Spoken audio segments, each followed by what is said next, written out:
नमस्कार, मी अमृता गरड. तर स्वागत आहे तुमचं आपल्या नवीन सिरीज मध्ये. तर आज आपण बोलणार आहोत नगर परिषद निवडणुकीतील महत्वाच्या उमेदवारांपैकी एका उमेदवाराशी. तर आज आपल्या सोबत आहेत रियाज भैया काझी. नमस्कार भैया. नमस्कार. तर आज आपण बोलणार आहोत आपल्या विभागाच्या समस्यांबद्दल, त्यावरील उपायाबद्दल. सर्वप्रथम तुम्ही आमच्या सिरीज मध्ये वेळात वेळ काढून आलात, त्याबद्दल धन्यवाद. खरं तर तुमचंच आभार व्यक्त करतो की तुम्ही ह्या सगळ्या भानगडीमध्ये मला सुद्धा इन्व्हॉल्व केलं, माझी दखल घेतली, माझी मुलाखत घ्या, त्याबद्दल तुमचं खूप खूप आभारी, तुमच्या चॅनलचा आभारी आहे. तर सर्वप्रथम आमचा प्रश्न असणार आहे, लोकप्रतिनिधी होण्यामागे तुमचं प्रमुख उद्देश काय आहे? लोकप्रति होण्यामागे माझा प्रमुख उद्देश हाच आहे की माझ्या प्रभागातील ज्या समस्या, जे प्रश्न आहेत प्रलंबित पडलेले, जेणेकरून माझ्या प्रभागातील नागरिकांना जो त्रास होतो त्याला सोडवण्यासाठी मी निश्चित एक लोकप्रतिनिधी बनून त्या समस्या सोडवण्याचा नक्कीच प्रयत्न करेन. तर भैया, तुम्हाला असं का सुचलं की तुम्ही नगरसेवक होऊनच जनतेचे प्रश्न सोडवले पाहिजे?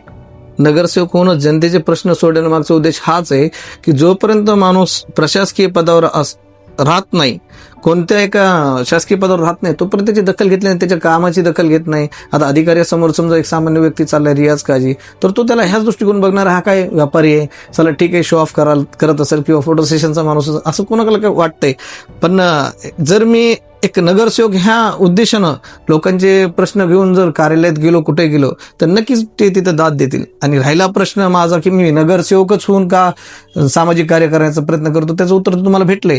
दुसरी गोष्ट, रियाज काझी ह्या अशा कुटुंबातला व्यक्ती ज्याचं राजकारणामध्ये त्याचं कोणीच व्यक्ती नाही की त्याला बोटाला धरून ते म्हणेन की मी तुला निवडून आणतो, हे करतो. आणि जे आम्ही पक्षातून आहे, मी आतापर्यंत कोणत्या पक्षामध्ये नव्हतो, पण मी ज्या पक्षाचा एबी फॉर्म वगैरे घेतला तर त्या पक्षाला बी असं दिसलंय की हा रियाज काझी सर्व समाज घटकांसोबत आहे, कुठं ना कुठं पक्षाची भूमिका मांडू शकतो योग्य पद्धतीने आणि पक्षालाही लोकांना समजून सांगू शकतो.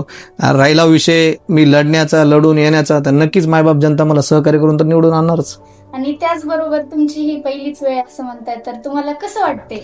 पहिलीच वेळ मी ह्याच्यात भरपूर असे बघितले लोक की राजकारणामध्ये एकमेकाचा कसा हेवे दावे काढून घेतात, ते सगळ्या गोष्टी मला अनुभवलेत.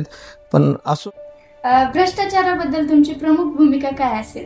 भ्रष्टाचार करणारे तोच ज्यांना काहीच नाही आणि आपलं अस्तित्व सांभाळायचंय. आज मी बघायलो निवडणुकीमध्ये बलाढ्य धनदांगड लोक, ज्यांच्याकडे काय आता करायला सुद्धा ऑप्शन नाही की त्यांना काय करावं जेणेकरून त्यांचं घर चाललं, असं त्यांनी करून ठेवलेलं आहे. पण ते फक्त स्वतःची प्रतिष्ठा सांभाळण्यासाठी, ब्लॅक प्रॉपर्टी जपून ठेवण्यासाठी ह्या सगळ्या प्रक्रिया करेल. आज गोरगरीब करून खाणारे पोरं जे पक्षाची रोज सतरंजी उचलायचे, त्यांची कुणी दखल घेतली नाही. तिकीट अशा लोकांना आहे ज्यांच्याकडे बलाढ्य पैसा आहे, ताकद आहे, तेच लोक अजून ताकदवर होऊन गोरगरीब अन्याय होणार आहे. जनतेनं, मायबाप जनतेने एवढंच लक्षात ठेवावं की जे आपल्या कामाला येईल त्या माणसाला त्यांनी मदत करावी. तर त्याचबरोबर आमचा अजून एक प्रश्न आहे की जनतेसाठी तुम्ही संवादासाठी कोणती यंत्र?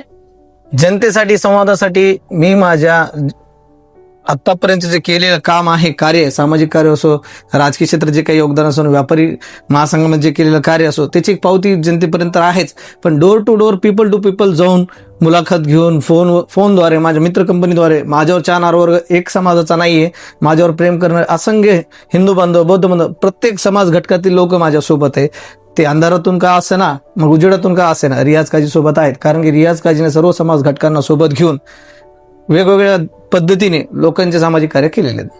त्याचबरोबर प्रभागाचा 5 वर्षाचा विकास आराखडा तुमच्या नजरेत कसा असेल?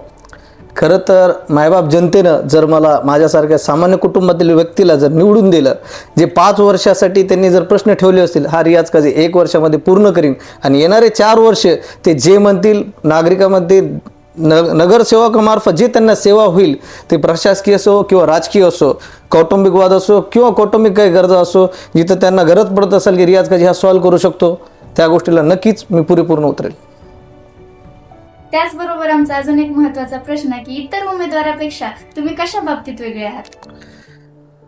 इतर उमेदवारापेक्षा मी कशा बाबतीत वेगळा आहो, तर मॅडम तुम्हाला एक सांगायचा उद्देश असा की इतर उमेदवार आणि माझ्यामध्ये जे कार्यक्रम आम्ही केलेला आहे, जे कार्यक्रम मी वाजवलेले आहेत, जे काही गोष्टी मी केलेल्या आहेत, समजा सामाजिक कार्यातून मी जे प्रशासकीय लोकांसोबत मी टचमध्ये, राजकीय लोकांसोबत, प्रत्येक जाती धर्माच्या लोकांमध्ये मी टचमध्ये, तर माझ्यासमोर जे कोणी उमेदवार असेल त्याच्यात मी असं म्हणणार नाही व्यसनी आहेत का निर्व्यसनी आहेत, कोणाचे काय इगो आहेत, कोणाची मॅन पॉवरची ताकद आहे, ह्या सगळ्यापेक्षा रियाज काजी हा निष्कलंक आणि ज्याला कसले व्यसन आहे, निर्व्यसनी व्यक्ती हा मी आहे. व्यापारी वर्गात मी माझं चांगलं कार्य करत राहील आणि करणारच. तसंच मी बेरोजगार तरुणांना चांगली संधी देईल माझ्या मार्फत की त्यांनी रोजगारीकडे जावं. नशा ह्या त्या गोष्टी आहारी मी माझ्या कोणत्याच कार्यकर्त्याला सांगणार नाही की त्यांना नशा पाणी करावं आणि माझी चाकरी करावं. माझा असं कोणताच उद्देश नाही. आणि मी जर निवडून आलो तर सर्वसामान्य कुटुंबातील एकही व्यक्ती बेरोजगार ठेवणार नाही. माझ्या वॉर्डामध्ये, प्रभागामध्ये महिला असतील, गरजू ज्या विधवा असतील, त्यांच्यासाठी सामाजिक प्रतिष्ठान आमचे भरपूर आहे. सप्तरंग प्रतिष्ठानच्या मार्फतून आम्ही सिलाई मशीनचे वाटप करून गोरगरिबांना त्यांच्या हाताला काम देऊ. रियाज काजी ह्या प्रत्येक दृष्टिकोनातून त्याच्या प्रभागामध्ये परफेक्ट बसणारा व्यक्ती. मी पोटतिडकीनं सांगायला फक्त मायबाप जनतेनं मला सहकार्य करावं. प्रभाग क्रमांक 3 मधून माझी आई काझी पाशा बेगम ह्या उभ्या आहेत. पतंग ह्या निशाणीवर बटन दाबून जास्तीत जास्त मतदान देऊन आम्हाला सहकार्य करा. एवढीच माझी मायबाप जनतेला विनंती आहे.